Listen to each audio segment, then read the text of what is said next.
Bismillahirrahmanirrahim. Wassalatu wassalamu ala ashrafi wal anbiya'i wal mursalin, amma ba'd. Ndugu zangu Waislamu, assalamu alaikum wa rahmatullahi wa barakatuh. Wasiokuwa Waislamu, amani ya Mwenyezi Mungu iwe pamoja nanyi.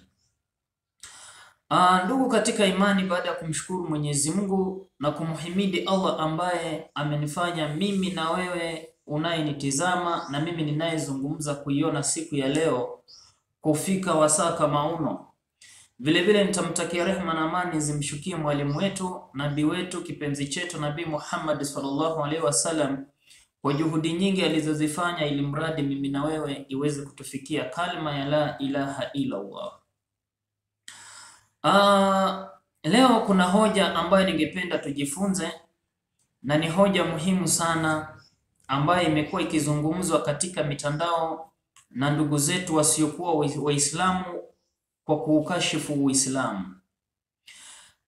Katika kusema kwao wanasema kwamba pepo ya Waislamu wanaenda kule peponi kulewa, yani ndani ya pepo ya Waislamu kuna pombe.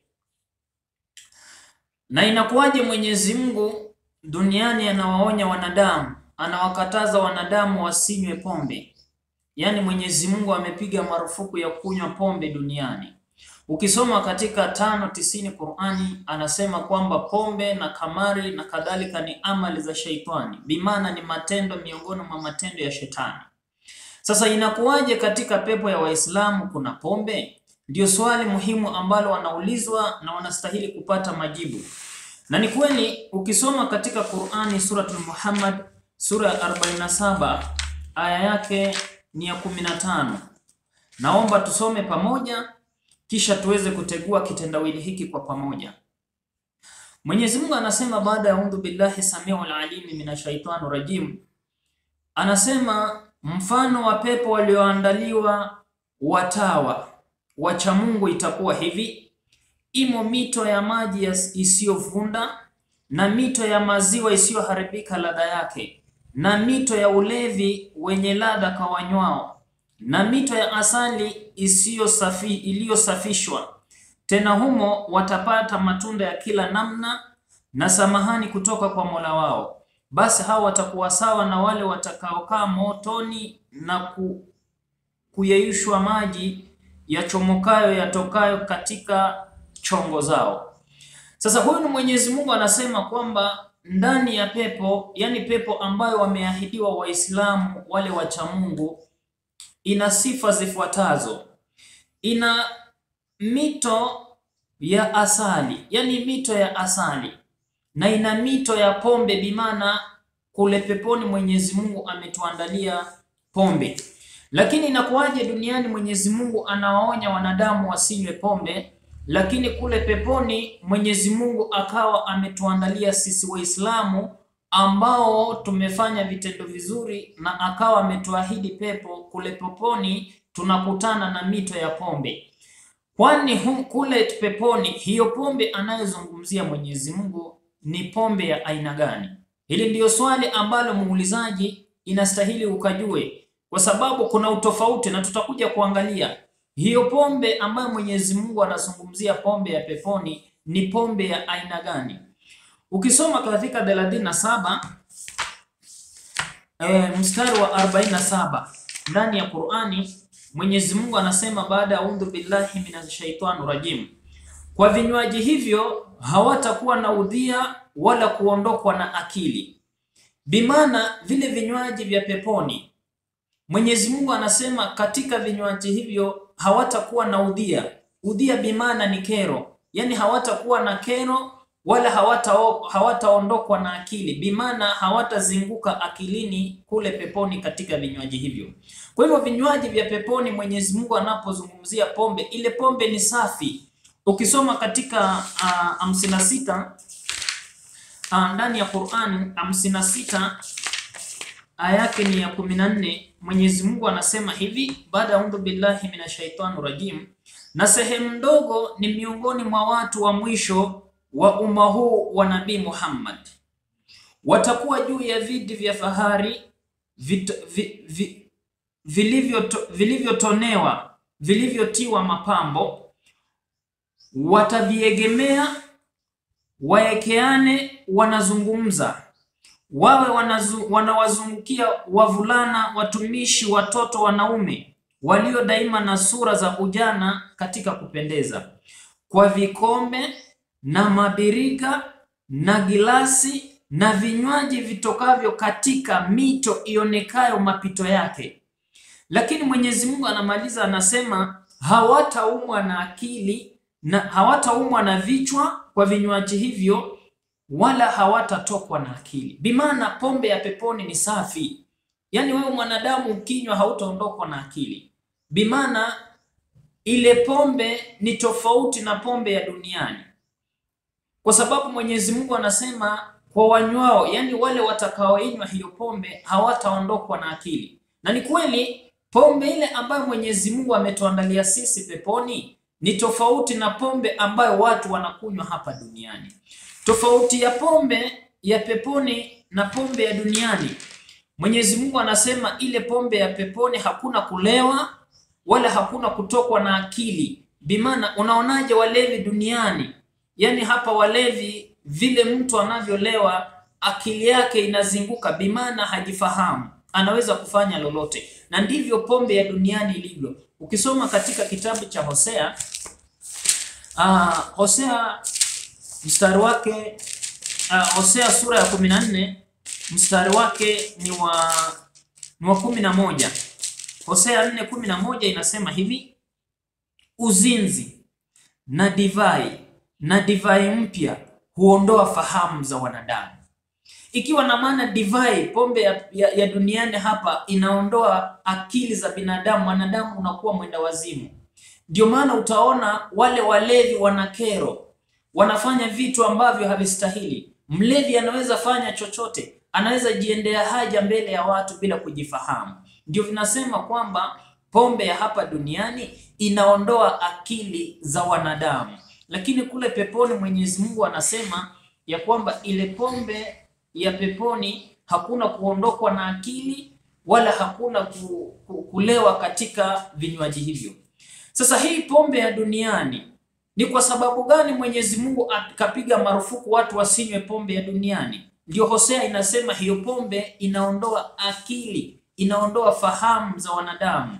Ndio maana hata Yesu ukisoma katika 26:29 kitabu cha Mathayo, Yesu anasema sitakunywa tena mzao huu wa mzabibu. Anasema Yesu katika 26:29 kitabu ni cha Mathayo, anasema hivi 26:29 kitabu cha Mathayo anasema lakini nawaambieni sitakunywa kabisa tangu sasa uzao huu wa mzabibu hata siku ile nitakapokunywa pamoja nanyi katika ufalme wa Baba yangu. Ikiwa na maana Yesu naye peponi anakwenda kunywa pombe. Hata kunywa tena pombe hizi za duniani, bimaana chafu, zina sifa mbaya.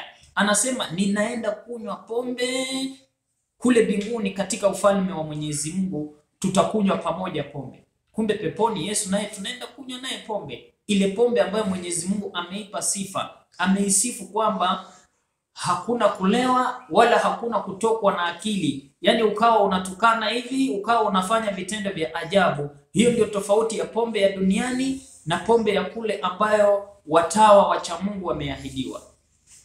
Lakini hebu tuangalie kidogo hii pombe ya duniani. Ni pombe ambayo manabii walikunywa na wakafanya vitendo vya ajabu. Sababu Mwenyezi Mungu alishasema kwamba pombe hii ya duniani inaondoa fahamu za wanadamu.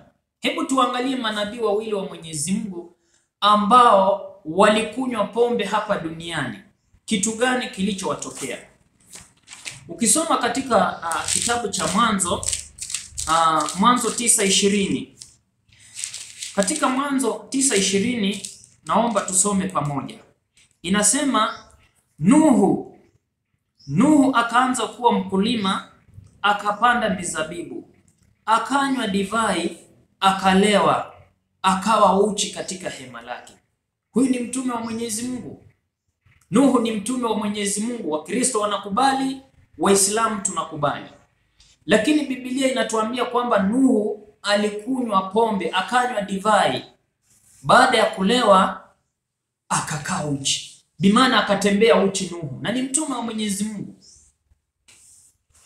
Huyu ni mtume wa Mungu ambaye alikunywa pombe hapa duniani, akawa amekaa uchi bila kujitambua. Kwa nini? Pombe ya duniani haina sifa. Inaondoa akili, inaondoa fahamu za wanadamu. Mwanadamu unakaa mwenda wazimu. Ndio maana maboma ya wanywaji hayana maendeleo. Watoto wanapata shida. Ukisoma katika 19:30 hiyo Mwanzo 19:30, huyu ni Lut, mtume naye miongoni mwa mitume wa Mwenyezi Mungu. Lut ndugu yake Ibrahim. Ukisoma katika Mwanzo 19 mstari wake wa 30, unasema Lutu akapanda kutoka Soari, akakaa mlimani na binti zake wawili pamoja naye. Kwa sababu aliogopa kukaa Soari, akakaa katika pango, yeye na binti zake wawili. Yule mkubwa akamwambia mdogo, baba yetu ni mzee, wala hakuna mtu mume katika nchi atuingilie katika ilivyo desturi ya dunia yote. Haya, na tumnyweshe baba yetu mvinyo tukalale naye. Hawa ni watoto wa Lut, wanampangia baba yao mipango mibaya.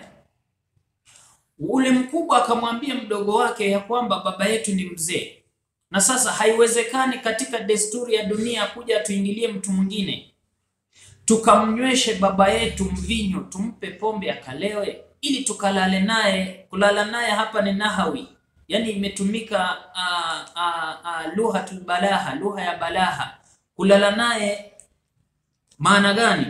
Haya, na tumnyweshe baba yetu mvinyo tukalale naye ili tumhifadhie baba yetu uzao. Wakamnywesha baba yao mvinyo. Usiku ule akaondoka yule mkubwa akalala naye. Lutu bila kujitambua akalala na mwanawe. Bimana akafanya tendo la ndoa na mwanawe bila kujitambua. Kwa sababu gani? Kwa sababu ya pombe. Amenyeshwa pombe, hajielewi. Ndio Mungu anasema pombe ya duniani inaondoa fahamu za wanadamu. Bimana mwanadamu haujielewi. Sasa yule mkubwa baada ya kumnywesha baba yake mvinyo, akaondoka akalala naye. Baada ya kulala naye, nini kilitokea?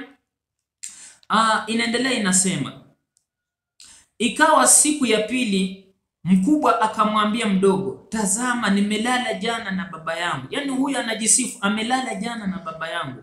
Na tumnyweshe tena mvinyo usiku huu, ukaingie na wewe ukalale naye. Mkubwa akamshauri mdogo kwamba jana mimi nimemnywesha baba yangu pombe na nimefanikiwa kulala naye, nao usiku wa leo ukamnywesha na wewe pombe, nawe ukalale na yeye. Sasa inaendelea inasema, wala yeye hana habari alipolala wala alipodondoka. Yani huyu ni Lutu, baada ya kunywesha pombe hana habari na kilichotokea. Basi hao binti wote wawili wa Lutu wakapata mimba. Bimana Lutu akawajaza, Lutu akawapachika wanawe wawili mimba. Yani watoto wake Lutu kwa sababu ya pombe akawapachika mimba. Biblia inaendelea kusema mstari wa 37, yule mkubwa akazaa mwana akamuita jina lake Moabu. Na Moabu ni kizazi cha zinaa ambacho kimetoka kwa Lutu. Na hichi kizazi cha Moabu ndio amekuja amezaliwa Yesu. Hiki kizazi cha Moabu ndio amekuja ametoka Yesu. Ukisoma katika Mathayo 1 mstari wa 6, bimana hichi kizazi cha zinaa, kizazi ambacho kimezaliwa yani kilichozaliwa na watoto na baba yao, bimana Lutu na watoto wake. Hichi kizazi cha Moabu ndio amekuja amezaliwa Yesu Mnazareti. Hebu ukisoma katika Injili ya Mathayo